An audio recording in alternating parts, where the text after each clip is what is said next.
Sir, kayo po ba ay rebelde? Um, ang mga rebelde, yan ay mga taong mga kinakasuhan ng rebellion. Yan yung mga tao na may mga political silang adikain na ginagamit nila ay dahas, violence, para makuha nila ang kanilang political objective. Ang kasong rebellion ay hindi pwedeng isampa sa isang organisasyon. Kasi sa loob ng organisasyon, may mga peaceful dyan na mga aktivista, meron ding mga iba dyan na bayolente. Yung mga bayolente, yun ang kinakasuhan ng rebellion. Kaya walang rebellion against an organization, a political organization. Wala kang makitang rebellion charges against, let's say, sa MNLF. Hindi mo pwedeng ma-filean ng rebellion charges, blanket rebellion charges ang MNLF. Sa individuals lang yan. Kailangan isa-isahin mo talaga yan sila. I-identify mo muna. And then, patunayan mo sa korte ng yung taong yan ay bayolente. Gumagamit ng dahas. Maaari mong tingnan sa kanyang mga pananalita, kanyang mga ginagawa, kanyang mga dala-dala sa armas, no? Ako ay isang aktivista. Ako ay MNLF. Genuine MNLF. Ang sa MNLF, meron kaming tinatawag na One MNLF Doctrine.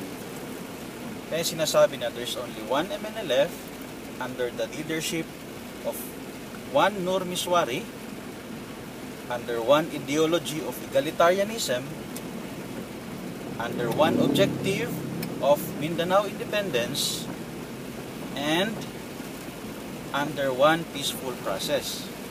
So yan sa one MNLF doctrine pa lang, titingnan mo, walang rebellion dyan. Anong rebellion dyan kung kami naniniwala kay Nur Miswari? Anong rebellion dyan? Kami naniniwala na isa lang ang MNLF at wala itong mga faksyon. Anong rebellion dyan kung kami ang ideology namin ay egalitarianism? Egalitarianism means respect for all people regardless of differences in religion, differences in race, differences in political perspectives. Ano ang violence kung maniniwala kami na sa tingin namin ay mas prosperidad at gaganda ang buhay ng mga taga Mindanao kung kami ay magiging independent? Wala diyang rebellion dyan. Di ba? Hindi naman ng MNLF, ang genuine na MNLF, hindi naman gumagamit ng dahas. Sinasabi nila yung mga nandyan sa Zamboanga na nanggugulo ay MNLF. Well, patunayan nila. Ilabas nila yung mga pangalan at titingnan natin kung yan ba ay MNLF na may link kay Nur Miswari. Paano sila nagkaroon ng link kay Miswari? Sino-sino ang link nila? Sila ba'y naniniwala sa one MNLF doctrine? Kasi kung sabihin mong MNLF ka, pero hindi ka naman peaceful, edi binibreak mo yung one MNLF doctrine. Hindi ka MNLF, hindi ka genuine, ikaw ay isang counterfeit kapag hindi ka peaceful. Ganyan po yan. So, kakasuhan nila ng rebellion, hindi pwedeng buong MNLF. Kailangan isa-isa. Let's say ako, gusto nilang kasuhan. Hindi patunayan nila sa korte. Saan ba ako nung panahon ng Zamboanga? Kaguluhan, nandito ako sa Metro Manila. Meron akong passport, meron akong driver's license, nihuli nga ng traffic violation, wala. Sa tanang buhay ko, tinatagal-tagal ko nag-drive. I am a very law-abiding citizen. I have a gun, it's registered with the PNP. I practice my profession as a real estate broker. I have a license with PRC. Ano pa ba ang kulang nila? Sinabi ng BIR na mag-file kami ng taxes, mag-file kami ng taxes. Ano ang ikakasong rebellion sa amin?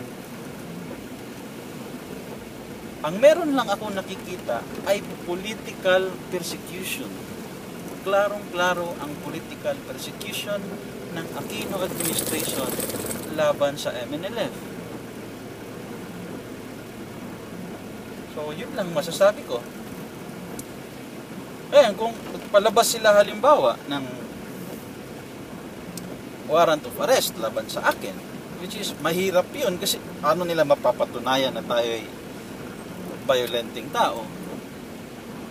Okay? Let's say, nagawa nila ng paraan na meron. I'm a law-abiding citizen.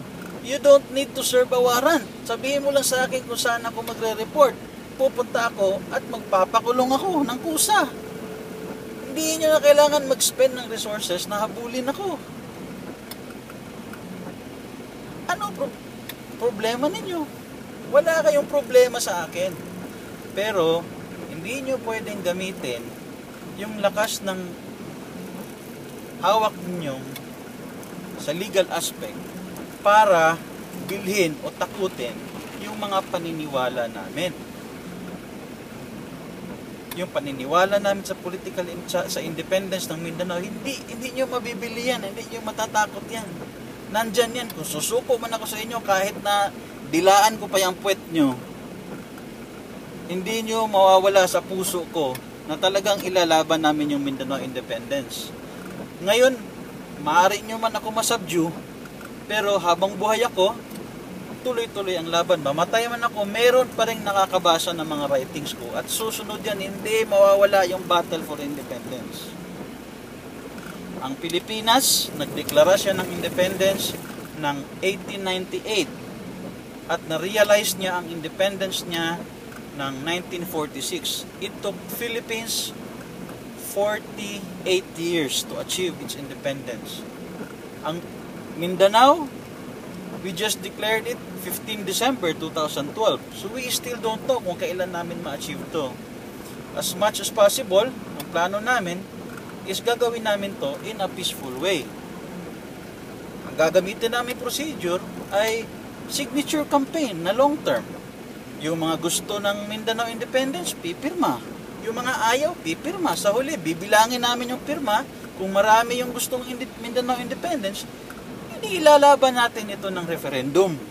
Ganun lang. Anong violence doon sa pirmahan? Walang violence doon sa pirmahan. Ang problema lang, may mga tao na ang kikitid ng utak na na-influensyahan ng mga palabas sa TV at saka sa movies. Nasa loob ng 2 oras na palabas sa movie, pag merong independence, automatic susunod may gera. So yun ang mentality ng mga tao na na-achieve ang independence by war. Kasi yun ang pinapalabas ng TV. Yun ang pinapalabas ng media. Yan ang pinapalabas ng mga movies. Hindi po ganun. Ang Pilipinas, 48 years. Mindanao, hindi namin alam kung ilang taon ito matatapos. So yun lang masasabi namin. Gusto nyo kaming hulihin o imbitahan, magkaroon ng Senate hearing about the Mindanao Independence, pupunta kami. Gusto nyo kami ikulong, magpapakulong kaming kusa. Walang problema, hindi sasakit ang ulo ninyo sa Mindanao Independence Movement. So sana, nawaan yung aming pinaglalaban dahil ang national hero ng Pilipinas ay isang katulad din namin. Siya ay isang secessionist. Humiwalay, gusto niyang humiwalay ang Pilipinas sa Espanya. Ganon din kami, gusto naming humiwalay sa Pilipinas. Ano pagkakaiba nun? Pero iba na yung style ng technique na gagawin natin ngayon. Peaceful na. So kung magawa natin to in a peaceful way, pwede itong i-replicate sa ibang bansa. Kasi maraming mga bansa ngayon na nagsisid sila, mayroong iba naggawa ng federation, nagbubuo. Kailangan natin may teknolohiya na maiwasan yung gera. Kasi yan ang isang pinakarason. Hindi nagkakaintindihan na politika lang pala yung maliit na bagay na yan, nagkakagera. So kung masampulan natin sa Pilipinas na may teknolohiya at may pamamaraan tayo na magkaroon ng secession sa isang peaceful way, hindi pwede itong magamit at ma-replicate sa ibang bansa. Come to think of it that way. Okay? So, Kung sino man yung nanggugulo dyan sa Mindanao, sa Zamboanga, hindi yan genuine MNLF. Wala kaming kinalaman dyan. Since day one hanggang ngayon, sinasabi namin, wala kaming kinalaman dyan, di kami nag-utos dyan, hindi namin alam kung sino yung mga yan. Gusto niyang investigasyon, imbestigahan natin, sabihin niyo yung mga pangalan, tingnan natin, baka may mga record kami ng mga kriminal na yan. Pero definitely, hindi yan sila genuine MNLF. Kasi ang genuine MNLF ay merong one MNLF doctrine. At isa nito ay sinasabi ng doktrinang ito ay gagamit lang kami ng isang pamamaraan para ma-achieve ang ating objective of Mindanao independence. Ang pamamaraan na gagamitin ay peaceful means. Being peaceful is the mark of a genuine MNLF. If you're not peaceful, you're not a genuine MNLF. Clear?